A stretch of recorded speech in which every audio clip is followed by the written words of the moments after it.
पंढरपुर के श्री नामदेव जी महाराज नित्य जाते और ठाकुर जी को जाकर के रोज बोलते, ठाकुर जी मेरे घर कभी जीमने आओ। श्री विठ्ठल भगवान ऐसे खड़े रहते।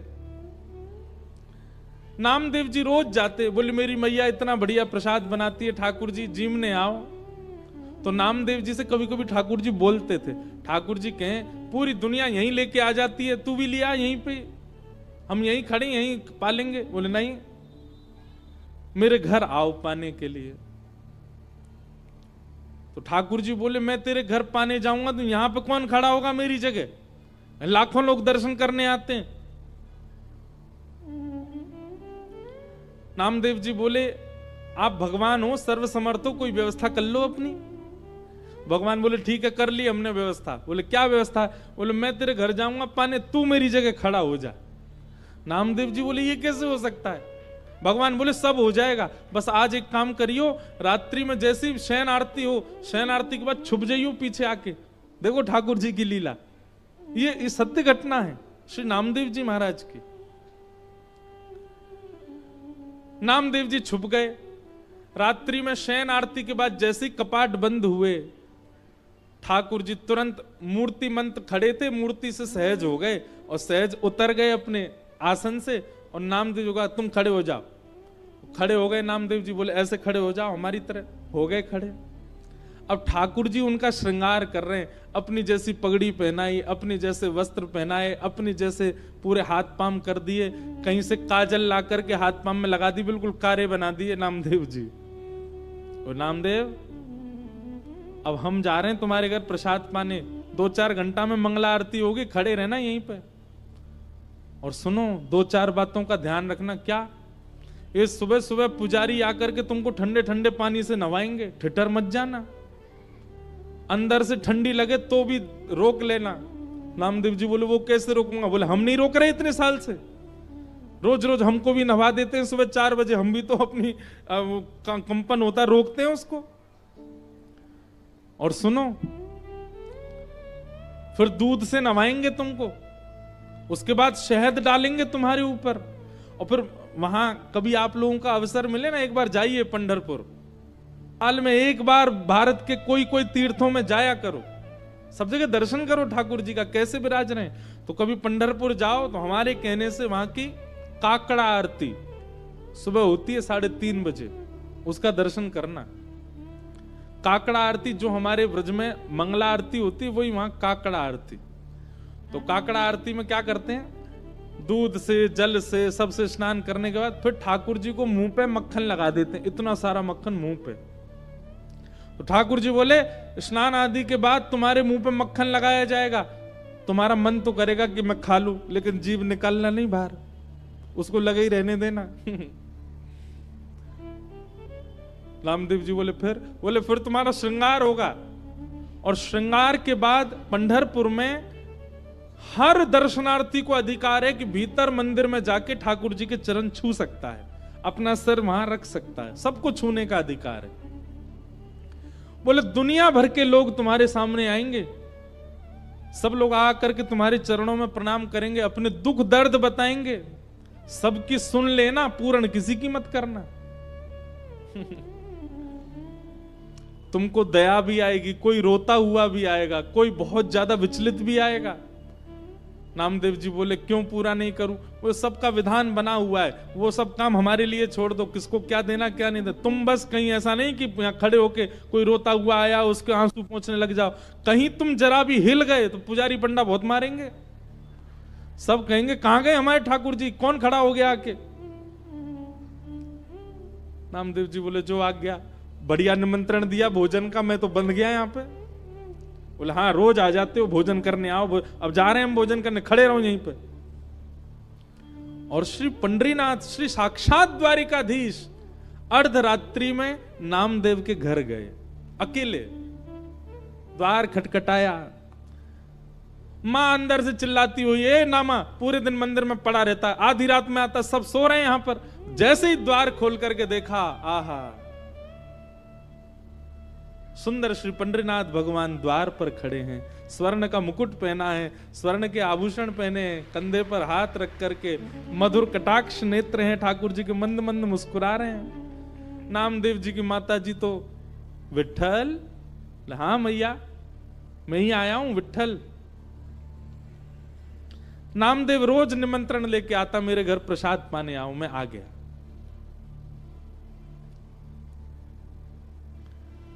नामदेव जी की माता जी ने चूल्हा रात में चेताया, खूब बढ़िया बढ़िया प्रसाद बना करके ठाकुर जी को अपने हाथ से पवाया। इतने में घंटे घड़ियाल बजने लगे, 3:30-4 बज गए, सुबह के मंगला आरती का समय हुआ। ठाकुर जी ने कहा मैया जल्दी करो। बोले क्या हो गया?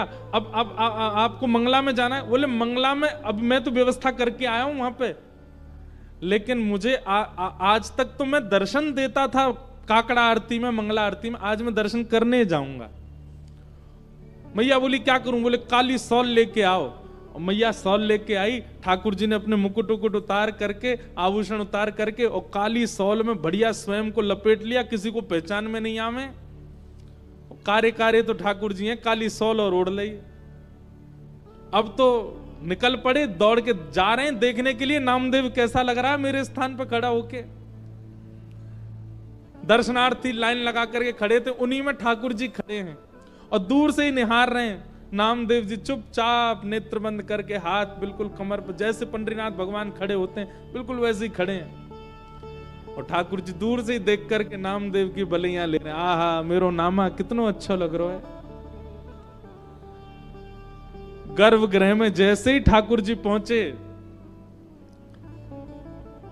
ठाकुर जी के आते ही नामदेव जी को पता चल गया कि ठाकुर जी आए हैं। सो नामदेव जी मन में सोचे सब प्रणाम कर रहे हैं, कि ठाकुर जी प्रणाम नहीं कर ले मुझको, मैं कैसे रोक पाऊंगा? ठाकुर जी प्रणाम कर रहे हैं।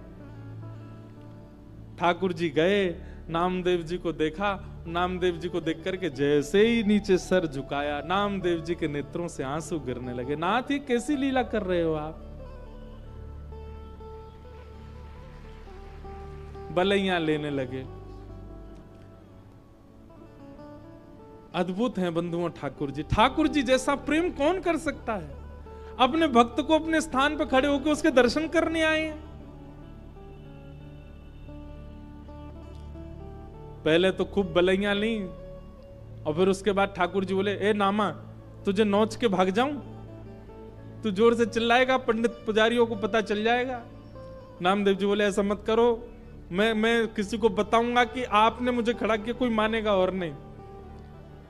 ठाकुर जी चिढ़ा रहे हैं नामदेव जी को, नामदेव जी घबरा रहे हैं। ऐसी लीला, इसको कहते हैं रास। क्या कहते हैं? रास। ये लीलाएं जब ठाकुर जी आपके लिए सहज हो जाते हैं, ठाकुर जी आपको प्रायोरिटी देने लग जाते हैं, ठाकुर जी आपके लिए यह भूल जाते हैं कि वे परमात्मा हैं, इसको कहते हैं रास।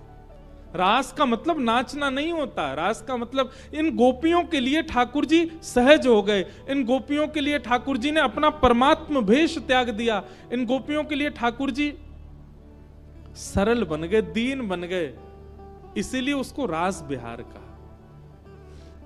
और वृंदावन में रास नहीं किया ठाकुर जी ने, महारास किया। महारास मतलब आज तक ठाकुर जी महारास बिहारी हैं। मतलब आप जाकर के प्रस्तुत करो, आज भी ठाकुर जी अपने पाषाण भेष को त्याग करके आपके लिए सहज होने को तैयार बैठे हैं वृंदावन में। ये केवल वृंदावन में और कहीं नहीं। आज भी वृंदावन में कितने वैष्णवों को अनुभव होता है। श्री बिहारी जी में तो पर्दा ही हमारे बार बार लगाया हो जाए कि कहीं कोई टकटकी लगा के बिहारी जी को देख नहीं ले, नहीं तो ये वही के संग चले जाएंगे।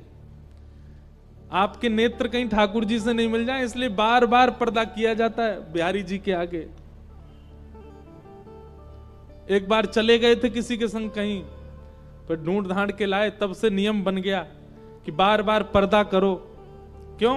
क्योंकि बिहारी जी ने कोई से नैन मिला लिए, सो कैसो भी आदमी हो बाकी संगी चले जाएंगे। बताओ कितने भोले ठाकुर जी हैं, किसी के संग जाने के लिए तैयार तत्पर बैठे। इसी को रास बिहार कहते हैं। आप कभी उस भाव से वृंदावन जाओ कि आपको सामने पाषाण एक ही मुद्रा में ठाकुर जी ना दिखें, कभी उस भाव से जाओ कि साक्षात श्री ठाकुर जी आपको अनेक मुद्राओं में दिखाई दें, आपको बोलते हुए दिखाई दें, आपके आगे कोई लीला करते हुए दिखाई दें, तब समझो हाँ अब मेरे संग रास हुआ।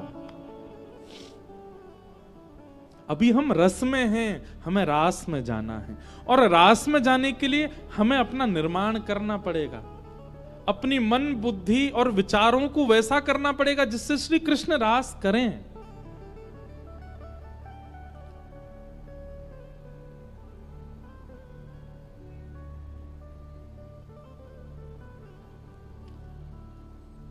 गोपियां अपने अपने घरों में, ये गोपियां सामान्य नहीं है बंधुओं, ये त्रेता युग के समस्त दंडकारण्य वन के संत हैं जो राम जी से मिलने की प्रतीक्षा कर रहे थे।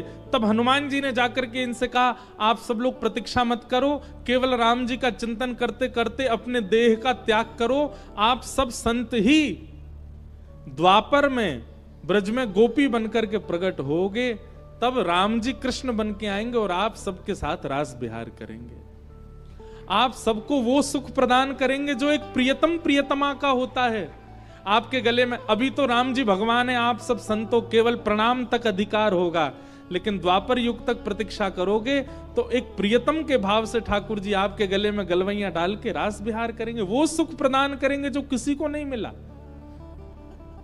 तब से दंडकारण्य वन के संत वही द्वापर में ब्रज की गोपी बनकर के आए, और जैसे ही कृष्ण प्रकट हुए नंदरानी के भवन में, गोपियों ने जैसे ही श्री कृष्ण को देखा, नन्हे से कन्हैया को देखते ही सब गोपियों को याद आ गया कि अरे हम तो पूर्व जन्म के संत हैं और ये साक्षात राम जी ही कृष्ण बनकर के आए हैं हमारे साथ रास विहार के लिए। अब सब गोपियां प्रतीक्षा कर रही हैं ये कब उस भाव में आएंगे कि हमारे साथ रास करें, और आज वही दिन आया। 7.5 वर्ष के श्री ठाकुर जी हो गए। बंधुओं, बड़ी विचारणीय बात है, लोग रास विहार को बहुत बहुत अलग दृष्टि से देख लेते हैं कभी कभी। मैं उन लोगों से प्रार्थना करना चाहता हूं, ठाकुर जी की आयु 7.5 वर्ष की है और ठाकुर जी के साथ रास करने वाली गोपियों की आयु 80 वर्ष की, 90 वर्ष की, 100 वर्ष की। अरे 100 वर्ष से लेके 6 वर्ष तक की गोपियां हैं ठाकुर जी के साथ रास विहार में। इतने नन्हे से बालक के प्रति 80 वर्ष की गोपी का प्रियतम भाव कैसे आ सकता है? केवल तभी आ सकता है जब उनको उस नन्हे से बालक में परब्रह्म का दर्शन हुआ हो। 7.5 वर्ष के बालक को, अब तो बालक बड़े पढ़े लिखे होने लग गए हैं बचपन से, हम तो भैया अपनी सत्य बताएं, कोई फिल्टर नहीं है बात में। 7.5 वर्ष तक हमको ये भी नहीं पता था कि कपड़े कैसे पहनते हैं। 7.5 वर्ष की आयु में